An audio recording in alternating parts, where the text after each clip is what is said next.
आज की हमारी कहानी है भाभी की चिट्ठी। जैसा कि आप सभी जानते हैं, भाई बहन के अनोखे प्रेम के बीच की एक अहम कड़ी भाभी होती है। आखिर क्यों काजल को अपनी ननद को ये लिखना पड़ा कि दीदी, ये घर आपका मायका पहले, मेरी ससुराल बाद में है। ये बातें जानने के लिए चलिए सुनते हैं ये कहानी। मनोज 4 बहनों का इकलौता और सबसे छोटा लाडला भाई था। चारों बहनों की शादी हो चुकी थी। बीमारी की वजह से माता पिता का निधन पहले ही हो चुका था।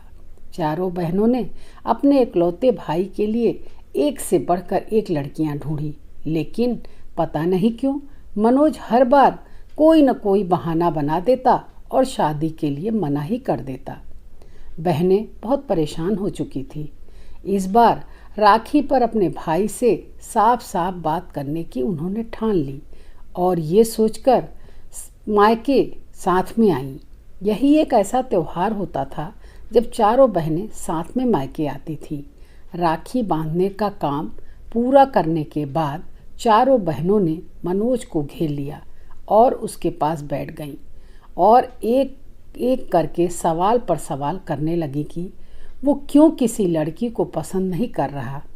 परेशान होकर मनोज ने आखिर बता ही दिया कि वो अपने ऑफिस की एक लड़की काजल से बहुत प्यार करता है और वो उसी से शादी करना चाहता है।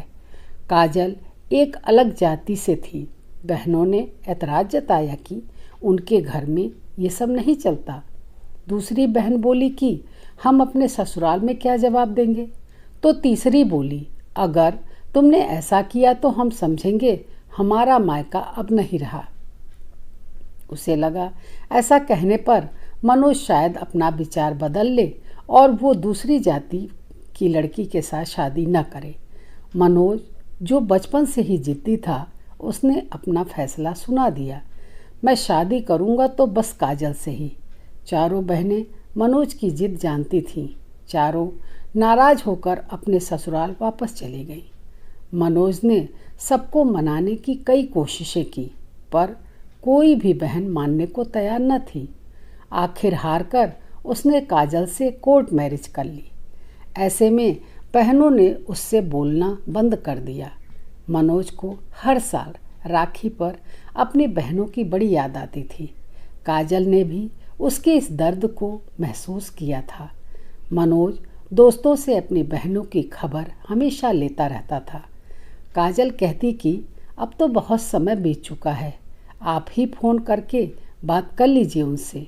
छोटे हैं आप बात कर सकते हैं। मनोज तब बोलता है, मैं तो बात कर लूँगा। अगर मुझे किसी ने कुछ कहा तो मुझे कोई फ़र्क नहीं पड़ेगा, लेकिन तुम्हें किसी ने कुछ कहा तो वो मुझे सहन नहीं होगा। ये ना हो कि रिश्ते और ही बिगड़ जाएं। दिन बीते, साल बीते। एक दिन खबर आई कि मनोज की तीसरी बहन के पति का रोड एक्सीडेंट में निधन हो गया। मनोज के पैरों तले जमीन ही खिसक गई। काजल ने मनोज के तुरंत निकलने की पूरी तैयारी कर दी। मनोज निकलते निकलते रुक गया। मनोज बोलता है, मैं वहाँ कैसे जाऊँ? काजल, अभी आपकी सबसे ज़्यादा ज़रूरत है आपकी बहनों को। कोई कुछ भी बोल दे तो सुन लीजिएगा। और सुनिए, मैंने आपके बैग में एक चिट्ठी रखी है, वापस आने से पहले किसी एक बहन को दे दीजिएगा। मनोज चिट्ठी के बारे में पूछने की मनः स्थिति में बिल्कुल नहीं था। ठीक है बोलकर वह निकल गया। मनोज बहन के ससुराल पहुंचा। भाई को देखते ही बहन उसके गले लगकर खूब रोई। बहन का रोना भाई की आत्मा को चीर गया, जैसे सारी अंतिम क्रिया पूरी ही हो गई हो। मनोज जाने की तैयारी करने लगा। जब सारे काम हो गए तो बड़ी बहन मनोज का सामान बैग में रखने लगी कि उसके हाथ काजल की रखी चिट्ठी आई। ऊपर ही लिखा था, दीदी एक बार ये चिट्ठी ज़रूर पढ़िएगा। बहन ने हिचकिचाहट से चिट्ठी खोली, जिसमें लिखा था कि दीदी प्रणाम, मैं आप सबसे पहले तो माफ़ी चाहती हूँ कि इस दुख की घड़ी में मैं वहाँ आप लोगों के साथ नहीं हूँ, पर मैं और आपके भाई हमेशा आप लोगों के साथ ही हैं। ये आपका मायका पहले है दीदी, मेरा ससुराल बाद में। आपका पूरा हक है अपने भाई पर और आपके मायके पर भी। मैं आप लोगों के बीच न कभी आई थी और न ही कभी आऊँगी। मुझसे कोई गलती हो तो माफ़ कर दीजिएगा, लेकिन अपने भाई को अनाथ ना करें आप लोग। आप लोगों से विनम्र निवेदन है, आपकी काजल। उस समय चिट्ठी पढ़कर उसकी बहन ने किसी से कोई जिक्र नहीं किया। समय बीता, अगले साल की राखी आ गई।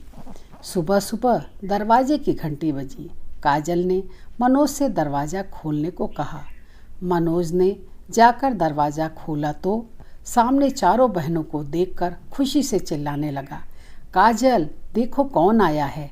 काजल हाथ में पानी का ग्लास लेकर बाहर आई।